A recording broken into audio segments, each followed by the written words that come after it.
Hi YouTube family, जय महाराष्ट्र.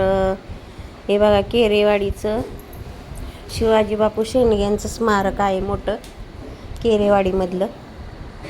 हे बघा, मला काय वाटतं पण त्याच्यावरनं सावली पाहिजे होती. बाळूमामाला आली ना लोक दर्शन घेण्यासाठी येतात. शिवाजी बापूंचं मोठं आहे तिथं बांधलेलं स्मारक. त्याला सावली केली नाही, काय नाही. मोठा हॉल बांधला आहे प्रशस्त एवढा मोठा. समाधीच का उघडी ठेवली काय माहीत. कमेंट करून सांगा तुम्हाला काय वाटतं. हे बघा केवढा मोठा हॉल बांधला आहे, मग त्याच्यावर सावली का केली नाही समाधीवर काय माहीत. ऊन कसलं लागतंय बघा. मला वाटते समाधीवर सावली पाहिजे होती. एवढं मोठा हॉल बांधला आहे केला. हे बघा उघडीच आहे का नाही समाधी. थोडीशी तरी सावली पाहिजे होती ना समाधीवर होती. तुम्हाला काय वाटतं सांगा कमेंट करून.